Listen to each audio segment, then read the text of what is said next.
The hunting of man becomes a drug. Instructors tried to run me out every day. Every day I ran the instructors out. Boy, we got a good one today, folks. Brad Geary responds to the Karen email from the mom, and it's a banger, folks. A lot of the stuff we've talked about already. Hope you guys enjoy this bad boy. I'm Jake Zweig, United States Naval Academy grad, Division I football player, college wrestler, United States Navy SEAL, Michigan MBA, mentor to some of our country's best. Let me tell y'all something. We are producing winners at an astonishing rate. I applied late. I applied in December and I finished my application middle of January, 10 days before it was due. And I got in because of Jake's help and Jake's advice. 100% all on Jake, right? Jake put me in touch with people, and before I even came here, I had 10 people from West Point. One of them was my cadre, and he 100% set me up for success. I followed all of their advice, and I'm out here winning. If you have not been in the Discord, you need to get over to our Discord. You need to check out the masterclass on Navy SEAL training. And as always, I hope you enjoy this bad boy as much as I did making it, because we are about to look behind the curtain, which doesn't happen much. 3 things I wish mothers knew before their sons go to BUD/S. Retired Navy SEAL captain who oversaw the Navy SEAL Basic Training Command answers a mother's critique of BUD/S. Shout out to Brad Geary. I know I've been hard on you in the past, but it is what it is, bruh. Sometimes you got to pay for what happens. Brad Geary is retired Navy SEAL captain who served 25 years in the SEAL teams. He is great friends with my buddy Travis Lively. Travis said this dude is salt of the earth. He's held leadership roles all over the SEAL teams, to include Dev Group and everywhere else. Dear Laura James, dear Karen, this is the response I wish Naval Special Warfare had written in response to your essay. As we return to lethality, perhaps there are drafting something similar, but it pays to be a winner, so I'm sending it. I spent 25 years in the SEAL team, serving as both an executive officer and a commanding officer at BUD/S. I write this reply from a place of love for the Navy, Special Warfare, and for you, we the people. If you watched movies and read recruiting posters thinking you understand our culture, you didn't read between the lines. Those are designed by marketing departments to generate revenue, attract young Americans. Neither Hollywood nor DoD recruiters are known for being the bastions of honesty. My man said it best in the first 2 paragraphs. Them recruiters are lying to you, folks. We know that. In full disclosure, I won't tell you the full truth about our culture either. That's reserved for only the damn few who make it into our ranks. Well, I'm going to tell you right now, I'm going to let you look behind the curtain, because I talk about it all the time. So I'll make sure to add light and color where needed so that you guys get a good understanding of what exactly is transpiring in the SEAL teams. Instead, here's a taste of truth and advice from moms scrolling Facebook and the dads reading Breaking Buds over coffee. Stop. Neither will help you or your adult son be successful in SEAL training. That's right. You either raised them with grit or you didn't. They either have grit or they don't. But you ain't got nothing you're going to do or say is going to help them through the crucible. You got to wait till the end of this bad boy. There's some bombs in the back of this. This is not what you think it is. BUD/S is not a Boy Scout camp. BUD/S is not a vacation Bible school. It is brutal and will offend your sensibilities. Instead, read David Grossman's On Killing, which discusses the psychology of killing human beings, the emotional and cognitive ramifications, and the type of person who is attracted to special operations forces that only can perform such acts but sometimes yearns to. Let that sink in, okay? Remember what I've said constantly. 95% of special forces have come out of hellacious childhoods. It allows them to do things that other people could not do, will not do, and just absolutely turns their stomach over. The hunting of man becomes a drug. There's a reason guys stay in the teams during combat so long. It is a drug. Brad, you in here dropping bombs. Once I served with a man who jumped from a moving boat onto a sailboat in heroic attempts to rescue Americans from Somali pirates. To reduce the risk of shoot-throughs, meaning bullets passing through walls. He and a few others were forced to kill with their knives. Now, Brad, you and I both know they weren't forced to kill with their knives. They chose to kill with their knives. And I will tell you the aftermath of this knife kill. They were absolutely covered in dirty Somali blood. And they went back to guns after that because knives are a dirty implement. It was grimy. Afterwards, while the vessel was being towed, a Navy watchstander jumped overboard because the remaining carnage was impossibly traumatic. He couldn't face it. Okay, I've said this 1,000 times. What SEALs do in work causes normal people to crumble and even jump off of ships. So all of you guys that think you want to go do that work, when I say, like, what makes you think you can do that work? What makes you think you're ready for it? Understand this. You're going to be faced with some hellacious insanity of what humans can do to other humans. And most people can't handle that aftermath. Imagine, if you can, that type of man who hours later reminisces with teammates about the horrors while smoking a pipe, then days later returns to tickle fights with his kids. Now imagine that type of man instructing your young son, preparing him to do the same. Buds in its purest is a filter to weed out weak individuals. Let that sink in. It's a filter to weed out weak individuals. Weak individuals do not make it through SEAL training. It's not surprising for me to read your account that 15 good dudes dropped out one day of pre-buds. It's also not surprising to me to read their reasonings, including, I don't belong here, or this is not what I thought it was. I've told you 1,000 times. There's a lot of save the world righteous people that show up to SEAL training and get kicked in the face when they realize there's nothing righteous about it. It is a grimy, grimy game. I agree, they never belonged and very few do. Brad Geary is knocking people out right now. Kangaroo courts are prohibited, but peer and instructor reviews are law. Read between the lines. Kangaroo courts are prohibited, but peer and instructor reviews are law. Trust me on this one. We all know who the guys that ain't pulling their weight are. It is no secret. While kangaroo courts occasionally resurface as an issue, we are very clear in our messaging to candidates. Our job as instructors is to assess, select. Their job is to graduate as a team. I'm going to make an argument here with Brad Geary.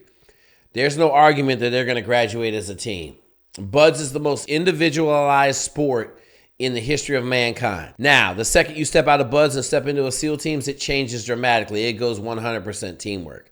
Now, there is no backfighting or cutthroatness in Buds, but there is no one to help you should you decide to head towards that bell. There's no one to help you. Now, we've all gotten some help in Buds. No one makes it through Buds completely unscathed, but we only help the people that are worthy. And I tell people, you earn that worthiness every second you're in training. We reinforce this point with an additional deterrent. Anyone conducting internal selections through kangaroo courts is dropped from training on the spot. Okay, that sounds great. As commanding officer, I once received a call from a mentor who had spoken with a friend, the father of a candidate who claimed he'd been run out of the program unjustly.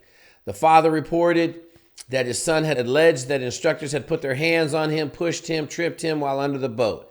I told my mentor I'd take these allegations seriously and I would conduct an investigation. I also offered to meet the son at an off-site location to get the facts directly from him, promised total anonymity for his testimony. Now we're about to get into what really happens. While waiting for his answer, I started hearing the son's name mentioned negatively in passing by candidates from his class. I asked my instructors for the story. They had no idea I was already personally involved. I was told that one evening while the class was still cleaning gear, soaked to the bone in the frigid winter nights, the son had been caught in the parking lot eating a meal in a heated vehicle with his girlfriend. I'm just going to tell you, I'm going to drop a little 217 back play. If we had caught you in a car eating a heated meal with your girlfriend while everybody else was working, you would promptly have your ass beat on the spot. No questions asked. You'd be drug out of that car and bludgeoned. And then we would proceed to give you every special duty and everything extra that we could to get you to quit. Because trust me on this one, You get to the SEAL teams and pull something like this, you disappear when it's time to do work. Ooh, they're going to pull your trident and send you on your way. You alleged in your letter the community rewards selfishness, but the exact opposite is true. It is only the selfless who survive our program and thrive in the teams. So this is one of the things that Karen misses, okay? Buds is a very selfish process, but it's not the SEAL teams. Buds is kindergarten. It is a filter. We are trying to weed out all of the non-guys. I call them the nonners. They don't have what it takes to be there. So yes, it seems like a very selfish and cruel place. Like my man said, we're not in Bible school, Karen. That's not where we're at. The son's choice to prioritize personal comfort over his class had a cost. He was justly ostracized and came to the accurate conclusion that he had no place in our force. When faced with the opportunity to meet me, the son admitted to his father that he might have exaggerated the conditions of his exit from our program. When I told my mentors what I learned, he replied, "It sounds like he earned it." That's right, man. Ain't nobody in our community ever going to bat for nobody in Buds. I say this 1,000 times. Buds is kindergarten. The SEAL teams are the NFL. If you can't get through kindergarten, then you got no chance in the NFL. No one is ever going to be like, oh man, he should have made it. I never heard that one time in the teams. I'm just telling you. Got to earn your trident every day. I agreed. In my experiences, very few people quit the program on their own decision. They and their parents often look for excuses to validate their choices. Instead of looking in the mirror, they look to blame. This is a normal and predictable psychological trait. These are probably the 3 best things that Brad says in this. The excuses you will often hear. Medical ran me out. I got medically dropped. I had a bad knee. Oh, my right foot wasn't working. It just stopped working. I've heard it all. Instructors ran me out. Listen, man, instructors tried to run me out every day. Every day I ran the instructors out. Who are you? Are you going to get ran out or are you going to do the running out? Because Navy SEALs run people out of all sorts of things. You know, getting the instructors to leave you alone by straight brute force. That's what you do. If they after you, you give it back to them twice as much as they give you, and then they understand they can't get you. I was holding my boat crew back. How noble. This is a big one, folks. I just couldn't keep up. I had to quit. I was holding them back. Yeah, brother. Let me tell you something, man. There's going to be times in Buds when everybody's holding somebody back. But it's your job to fight through it, get up, and then on the next evolution, kick ass and carry the guys that are struggling on the next evolution. Listen, man, if you're going to quit, and a lot of people do, they make up every excuse in the world because they're embarrassed. They went and tackled the beast, and the beast ate them, and it came out the beast's ass as poop turds, okay? It's just how it is. They're still good people. They just smell like shit now. How should you interpret these excuses? I was no longer willing to pay the cost to join the Brotherhood, so I made a choice to quit. I would interpret it a little bit different. I would say your backpack didn't have enough grit in it, and when you needed some grit and you reached in your backpack, it was empty, and therefore you didn't make it. There is no dishonor in that choice, but bile fills my mouth when grown men make excuses at the cost of instructors' character. Listen, Brad, I hate to tell you this, but there's 800 dudes a year that get kicked out of training. They all got bile in their mouths and embarrassment and everything else. So it is what it is. Performance-enhancing drugs are not the real test. So I still have guys from this class that are kicking ass. Now we're talking about the Kyle Mullins deal. We won't go into a detail. I got a couple good videos on it. But at the end of the day, if you need doping to get through Buds, you ain't going to make it, man. You ain't built for the life. You ain't got the body resiliency. Your body is too weak as it is. It ain't going to hold up in the SEAL teams. If you think they are, reread my last point regarding excuses. World Anti-Doping Agency validates tests are conducted randomly and frequently at Buds. No, the mafia doesn't have an inside information. The results show that statistically the candidates who choose to cheat fall far below the average number of offenders in professional sports. Absolutely. The reality in any industry that values human performance, we will always be plagued with the temptation of performance-enhancing drugs. To scapegoat that as a systematic problem ignores the fact of the context. Your allegations, the guys who conquer buds and secure Hell Week are almost certainly on some kind of PEDs, and my son speculates that maybe 2 of the dozen were not on PEDs, are not convincing. So let me tell you something. One of the things quitters do is they try to point fingers at everybody else. Oh, they were using drugs. That's how they got through. I'm just going to tell you, in my class, I know of 3 out of the 21 guys that were juicing, okay? One of them dudes was really old. No one had a problem with it. So it is what it is, folks. I know I never touched a PED all the way up until in my mid-40s when I started having some brain problems. I started using some HGH. Would HGH help me in training? I don't know. I didn't really struggle that much anyway physically, so it wasn't that big a deal to me. But I was a wrestler. I had a damn dump truck full of grit attached to my belt. Really wasn't that big a deal. You either have the prerequisites or you don't. Candidates who fall prey to the temptations are fools. Fools, monkeys, baboons, hyenas, clowns. A story of inconvenience not discussed. A candidate who foolishly purchased black market PEDs started physically dispensing them on the pool deck. His heartbeat skyrocketed and his vials spiraled. He wisely admitted that he had used drugs. As a result of his honesty, our medical personnel saved his life. When professionals examined the contents he purchased, they discovered he had been injecting himself with rat poison. Who knows what contaminants might be in the substance procured on the black market? Yet another fact. I bet it has some real stuff. As for the instructors not willing to mention Kyle Mullen's name, why are you surprised? They saw what happened to me when I dared speak the truth. So Brad Geary got fired, removed from command, basically tried to court-martial him. Now, in Brad's defense, he got found innocent of everything, but I've also covered that 1,000 Ways to Sunday. As commanding officer, someone with an 84% blood saturation level should be in the hospital. I don't care what it looks like. Something went wrong. You, the commanding officer, at the end of the day, you're ultimately responsible. But I agree. Let's not get into no mud. I'm not wrestling with pigs today. Regarding injuries, yes, that is the unfortunate byproduct of pushing the human body past its preconceived limits. Some bodies break under the strain. However, there is a distinction between pain and injury.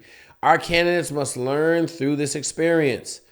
I said it 1,000 times. Shout out to my man, Brant Feldman. Brant Feldman had a broken ankle for damn near 2 months of training, limped around, passed every run and swim, and dealt with me asking him every day if I wanted him to go to medical, okay? I'm going to tell you, Brant Feldman's a dog. Not once did he complain, whimper, or say anything, and he made it through 2 months of training with a broke ankle. Folks, broken bones are common. They're common. Go look at David Goggins working with his shin splints wrapped up, okay? Understand this. You'll face far worse in the SEAL teams. Far worse. Pain is a powerful teacher. How else can we expect our warfighters to perform in combat when they're inevitably faced with crippling pain and must still remain in the fight? One of my closest friends recently recounted an operation in which he suffered 3 back-to-back concussive brain injuries, eating 2 frags and a thermobastic blast at close range. And then, during the exfil, dislocated both shoulders and tore labrums while swimming through high seas towards the waiting boats. That sounds like my man was in a lot of pain. None of that stopped him. There we go. We view candidates as our prospective future teammates. This story highlights precisely what we expect and demand of each other. My closing thoughts. You're right. The criteria for selection aren't in Bud's Class 234 documentary. The worst of our beatings were left on the cutting room floor or reserved for the moments the cameras weren't rolling. What made it into the final production is laughable and sterile. It's unfortunately what the Navy chose not to reveal the full truth, but in my experience, that seems to be par for the course. Listen, man, nobody in our country is ready for what really happens in SFAS, Green Beret, Q Course, RASP, any of the Army selections, hey, if you really want something, go over there and check out that PJ Indoc for the Air Force. It might be the hardest military training in the world. Just an absolute ball crusher. But they don't want to see behind the curtain because they don't want PETA coming talking about we harming animals. All right? They don't want that. That's the fact of life, though. I'm glad you're proud of your son. You should be. That he even made it to the front door makes him among the top 100% of young Americans. I'm also glad to read he didn't regret his time on our grinder. Suffering produces endurance. Endurance produces character. Character produces hope. Hope does not put us to shame. He should feel no shame. Whatever suffering he chose to endure produced character in him that will undoubtedly contribute to his growth as a man. The paradigm shift did not come when his eyes opened by seeing the brutality in the place of the Brotherhood. Rather, he made a choice when he realized the Brotherhood is brutality. Ooh. Brutality, folks. My man Brad Geary is on this 06 level of writing. He is being incredibly nice. We are savages willing to submit. We are monsters who choose not to act monstrously. We're unapologetic war fighters. This is the virtue personified. We must be if we are to face the unimaginable evils the world has to offer. Not just face it, we crave it, the fight. To mommies and daddies, this might be offensive. Instead of disingenuous apology to you might receive from an institutional public affairs officers or a polished senior officers or a politician, I offer you this. You are welcome. To the young patriots, this attracts good luck. Our community probably isn't for you, but we invite you to try. Damn few will pay the cost. Damn few will pay the cost. Shout out to Brad Geary in this awesome article. Hope to shed some light on what's really going on. I'm telling you, man, make sure you check out all the stuff we're doing over on Discord. Pilots, EOD. Guys, I can't tell you, if you're trying to go in the military, we are now recruiting Army officers. Big steps. We also recruiting WAF pilots for the Army. My man, Staff Sergeant Shell, is ringing them up. Get ready. Full service shop. No BS. Only the facts, Jack.